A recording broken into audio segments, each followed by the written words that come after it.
कल ही दिए थे पूरे 500 रुपए, कहाँ गए?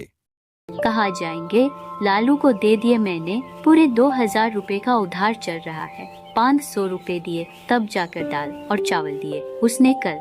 रहने दे, तुझे पैसे खर्च करने की अकाली नहीं है।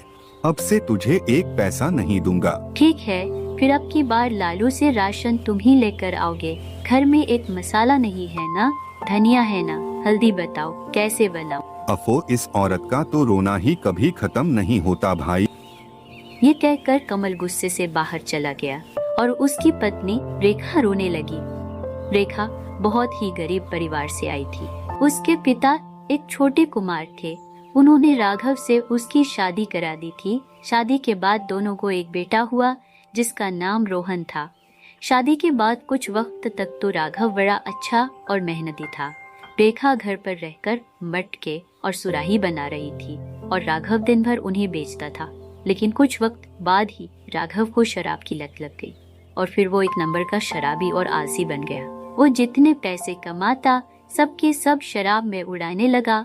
धीरे धीरे सारी बचत खत्म हो गई और कर्जा चढ़ने लगा। हालत ये हो गई कि अब तो राशन तक के लाले पड़ने लगे। इसी बात को लेकर पति पत्नी में रोज लड़ाई होने लगी और उस दिन भी राघव हर बार की तरह रेखा से लड़कर बाहर चला गया। उधर अपनी माँ को रोते हुए देखकर रोहन ने, आप फिक्र मत करो, मुझे अभी भूख नहीं लगी। अच्छा, सुबह से खाए ही क्या है तूने जो तुझे भूख नहीं लगी? चल मैं तेरे लिए बिना मसाले की सादी खिचड़ी बना देती हूँ। इसके बाद रेखा ने सबके लिए खिचड़ी बनाई। उसने रोहन को खिचड़ी दी और वो अपने पति राघव का इंतजार करने लगी ताकि वो दोनों साथ में खाना खा सके। लेकिन दोपहर से रात हो गई, राघव लौट कर नहीं आया। और फिर माँ, लगता है पापा ने फिर से शराब पी है, आप खाना खा लो। हाँ मेरे लार, तू सोचा मैं खा लूंगी। रेखा राघव के इंतजार में भूखी ही सो गई। ऐसे ही कई दिन बीत गए। दिवाली नजदीक थी। रेखा ने राघव से छिपकर खुद मिट्टी के बर्तन बेचने शुरू कर दिए और इसी से कुछ पैसे भी जोड़ दिए थे उसने। और फिर जब एक दिन वो पैसे गिन रही थी तब माँ, आप इन पैसों से क्या करोगे? क्या करोगी बेटा? धनतेरस पर एक अच्छी सी कढ़ाई लेकर आओगी, फिर तुझे बढ़िया पूरी और सब्जी खिलाओगी। वो पुरानी वाली कढ़ाई टूट गई है ना? वाह, फिर तो बहुत मजा आएगा। अच्छा माँ। पापा आए थे क्या? नहीं, वो नहीं आए। चल तू जा खेलने, मैं कुछ बनाती हूँ तेरे लिए। और फिर धनतेरस का दिन भी आ गया। उस दिन रेखा ने बाजार से नई कढ़ाई खरीदी। उसने सोचा कि अब दिवाली पर वो नई कढ़ाई में बढ़िया खाना बनाएगी। लेकिन उसी रात जब रोहन और रेखा सो रहे थे तभी उसे रसोई से कुछ आवाज आई। उसने उठकर देखा तो उसे राघव जाता हुआ दिखाई दिया।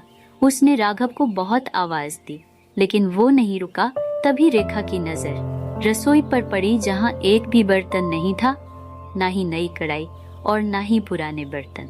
राघव ने एक चम्मच तक नहीं छोड़ी थी। रेखा ये देखकर रोने लगी। उसने जाते हुए राघव की तरफ देखकर जोर से आवाज लगाई, भाड़ में जाओ, तुम ले जाओ सब कुछ और पर कभी लौट कर मत आना। अपनी माँ को चीखते हुए सुनकर रोहन उठ गया। खाली रसोई देखकर वो भी सब कुछ समझ गया। फिर अगले दिन क्या हुआ? माँ, ऐसे क्यों बैठी हो? घर में एक भी बर्तन नहीं है बेटा, मैं कैसे खाना बनाऊं? इस मिट्टी के मटके में बनाओ। माँ देखना, बहुत अच्छा बनेगा। उसने सबसे पहले मटके में चावल उबाले। वो दाल बनाने ही जा रही थी कि तब भी वहाँ एक औरत आ गई। अरे रेखा, क्या कर रही हो? अरे नमिता दीदी, कैसी हो? मैं अच्छी हूँ। वो क्या है ना, मुझे इनके साथ अचानक कहीं निकलना पड़ रहा है और ये सुबह सुबह ही पूरा 1 किलो चिकन लेकर आ गए और मैं लौटूंगी 3 दिन बाद। तब तक तो ये चिकन खराब हो जाएगा, इसलिए ये लो, आप पका लो इसे। ठीक है दीदी, आपका बहुत बहुत शुक्रिया। उस दिन नमिता जाते हुए उसे ढेर सारा चिकन दे गई। चिकन तो रेखा के हाथों में था लेकिन उसे समझ नहीं आ रहा था कि वो उसे बनाए कैसे। तभी रोहन फिर से बोला, क्या सोच रही हो माँ?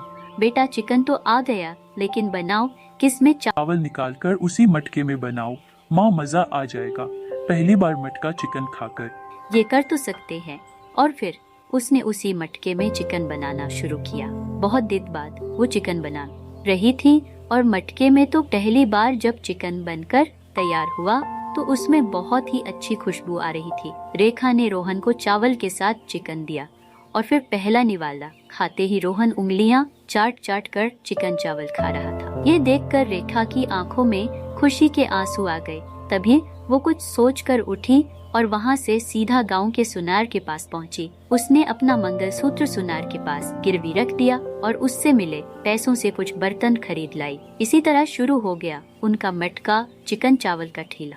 रोहन काम में अपनी माँ की पूरी मदद कर रहा था। शाम तक रेखा की लागत के साथ साथ अच्छा खासा मुनाफा भी उसके हाथों में था।